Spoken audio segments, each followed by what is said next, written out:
I've spent every single day in search of something, but having no real idea of what that something is or where to find it. Perhaps the only thing I've ever done is run away. Samurai Champloo is one of Watanabe's famed trio and still holds up to this day. The main reason why the show garners the respect that it has is for one simple thing. Samurai Champloo is cool. The idea to combine hip-hop and samurai is such a strange concept, but works exceptionally well. In this day and age, you see tons of edits of hip-hop and anime, and this series is definitely an inspiration. So, what makes Champloo cool? It's one major thing: the music. Hip-hop is cool in general, but Champloo's music is an expansion of that. The tracks are pulled from Nujabes, who has become a monumental name in the industry. A lot of this mainstream recognition was thanks to Champloo. Many people, myself included, found out about Nujabes because of this series. I've heard discourse about how lo-fi hip-hop has been a thing for years, dating back to before him, but I will say that Champloo made the medium known to a vast new audience. Those unfamiliar with the genre now got to experience it. This is where a massive amount of the nostalgia that comes from lo-fi and anime was born. Many of us experienced this series growing up and have very fond memories. Music is extremely nostalgic and can elicit the thoughts of a better time. It wouldn't be crazy to say that many of us wish we could go back to when things were simpler, to when we could stay up late watching Toonami, being completely enraptured by every second of the anime we consumed. It's a nice memory that you can relive when you listen to Nujabes or watch anime, and Toonami definitely played a major role in this, showing many kids about the amazing world of Japanese animation. Fans of all ethnicities and backgrounds, all walks of life and languages, experiencing the same thing and loving it. Although I personally do not see Champloo as perfect, I appreciate it more with each passing year. As I get older, my perspective changes, and I appreciate the memories I have of this series and its thematic importance. Champloo is about the present, the journey, and not knowing you're in it until it's over. That sounds sad, but it's not. It's beautiful. We all remember our good old days, the memories we wish we could relive just one more time. But sadly, you can't ever go back. That's life, and those days are gone. It makes sense why the series that replays these magnificent days over and over is so beloved. In combination with the era it aired in being instrumental to so many childhoods, and how the music emotionally moves so many, it is very clear why Champloo will never be forgotten. So, let's dig into the series and truly see what makes Champloo Champloo. Besides the aforementioned music, let's talk about the characters. Fu. Fu is a character that I immediately disliked, but grew to enjoy as the series continued. She's loud, pushy, and not as interesting as our main duo. She feels like a tag-along, a helpless afterthought, and so different from our two main samurai. But as she opens up and shares her past, it's hard not to empathize. She just wants to find her father, but not to reconnect with him, rather to express how him abandoning her and her mother destroyed them. With her mother's untimely passing, Fu is now alone, a child struggling with how to live, holding on to pain and misfortune. How can you not feel sorry for her? She's just a kid. She's alone, and she's haunted by her past. But she's still bubbly and trying to live on. Trying to work with Mugen and Jean to accomplish her ultimate goal of closure. Trying to find her father, to express herself and be able to work through her trauma. It's beautiful, and expressed so well in the ending theme. Not only is it an amazing track, but it also gives us segments into Fu's childhood. It shows her growing up and living with her mother. It shows her enjoying food, and most importantly, being a kid. Not someone forced to work in a restaurant to make ends meet. Not someone going into life or death situations to find her father. Just someone living. And thankfully, she does make it. However, not in a super cliche way where she reunites with her father and everything is perfect. No. When she finally makes it to her father, in the culmination of everything this series has been working towards, she finds a sickly, vision-impaired old man. She isn't able to berate him like she wanted. She sees him in this vulnerable and weak state, and before she can come to terms with it, he is once again taken away, but this time for good.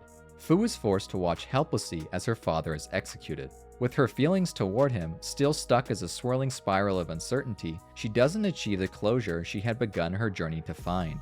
Unfair, yes, but also realistic, and Champloo understands this. It doesn't dwell on her father. It moves along with Fu's true conclusion, her finding her independence, finding her own path in life. No longer chasing the mysterious sunflower samurai, she is now free to start an entirely new journey, as the journey is truly the destination.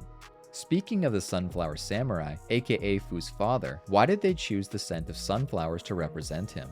Let's start with the color.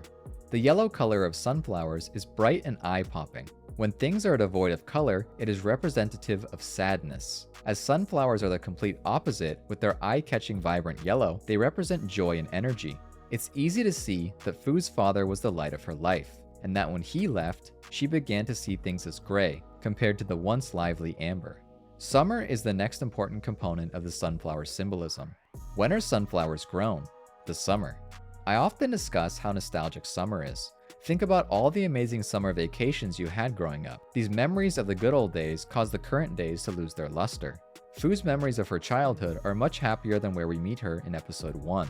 It is completely understandable that she would want to go back to the day where her sunflower was in her life. Finally, we have the most obvious comparison in what they are named after, the sun. The sun is the embodiment of warmth and happiness. Imagine having warmth and happiness abandon you as a child. The sunflower samurai represents a lost happiness for Fu, as when she had her father with her, the sun was still shining and things were still good. She was a happy and carefree child simply enjoying life. But once the sunflower samurai vanished, so did these happy times, at least before she meets Mugen and Jean. Mugen. Mugen is an absolute force of sporadicness, angst, and brashness. He isn't my favorite archetype, but his wildness can be fun in certain moments. However, he constantly goes overboard and doesn't hesitate to kill so nonchalantly. His lack of morals is very realistic for the character and setting, being a rogue swordsman simply looking out for his own best interests. It does make sense, but it also makes it hard to fully get behind the character. Thankfully though, he isn't all bad, and the moments where he does do the selfless and morally right thing feel more earned. One thing that reigns consistently true across their travels is that Mugen steps up when his friends are in serious danger. The way he unwaveringly protects Fu in the finale is amazing. His selfishness is put on hold as he risks his life fighting an uphill and unfair battle just to try and protect someone else's. This life that he once didn't see any value in, all to save the person who he can call a friend. No longer reliving those memories of being betrayed, he has let someone in again, and although unable to vocalize his appreciation, he displays it in his actions. As the viewer, you yearn for our trio to end up safe and happy again. Mugen stepping up here is such a strong moment. It allows the viewer to connect with him, even if they haven't up until this point. Although Mugen is not always good, he is not shackled by the numerous cliches of valiancy and is able and willing to cut down those who oppose him. Just like all three of our characters, Mugen is no saint, but this adds to the realism and nuance of his character. Yet, almost counterintuitive to this, Mugen is so simple and easy to understand. If you aren't looking for anything too deep and simply want to see swords clash, Mugen will be there. But the best part is how little he displays these traits. Most of the time he is a stupid, uncaring wild card. His illiteracy was an interesting way to ground the character and provide additional flaws without ruining his strengths. It makes complete sense that Mugen wouldn't know how to read or write. He only knows how to speak by unsheathing his weapon. This is an extension of the world building, and for an episodic show, does wonders to illustrate the character writing chops this series has. Speaking of which, we move on to the final member of our trio, Jean. Jean is the generic cool guy main character archetype that I hate, but I like Jean.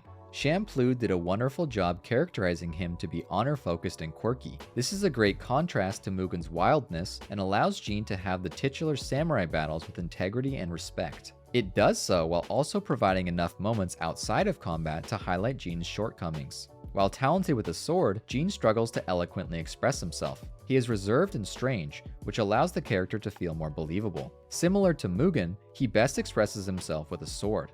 Sometimes it is fun to turn off your brain and watch two samurai duke it out, and whenever Jean does so, it has the perfect amount of samurai charm. Jean is able to embody the coolness of hip-hop in each of his fights. Nujabase's music combined with his methodical movements pair so well and are just flat out fun to watch. Champloo was able to have 2/3 of our main cast carry traits that I dislike, yet I was unable to hate them. To add on to this, the final member of our cast is loud and abrasive, yet is still able to be likable and relatable. They are all flawed, but come off as authentic and understandable. This is due in part to the lightness and action of the series. The episodic structure helps keep things constantly moving forward with little time to focus on the flaws. This, intertwined with the upbeat and goofy nature of the show, create an environment that is less harsh and more understanding. Yet it contrasts this with the smooth hip-hop beats and sprinkles of more meaningful moments. These are the moments that I remember when I think of Champloo. And the moment that stands out as the high point is the final goodbye.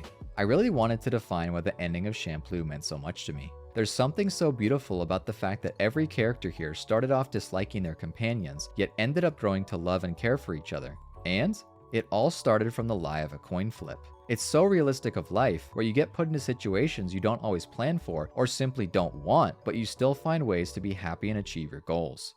It's about the journey and never knowing that where you are will be some of the fondest memories you'll ever have. And the fact that the show ends on all three of our main characters splitting up once again, just as they had been when their journey began, is perfect. Champloo can have a happy ending without needing Fu, Mugen, or Jean to stay together. Just as our trio didn't know they would grow so fond of each other, they are also unaware of what further adventures await them. Neither they nor the audience has the slightest idea. It's that hopefulness and unknowingness that keeps life interesting. While still having a slight bit of sadness, Champloo together with the fondness for old friends and memories that you will never experience again, but will always appreciate. It's the separation at the end that makes this beautiful. The scarcity of these moments create meaning. You undoubtedly will have many times in your life that you will look back on fondly. The moments you wish to jump back to are the very same ones that will never return. So make sure to appreciate the present and be hopeful and joyful for the future. You never know what is right around the corner. And hey, it might even be your own Sunflower Samurai.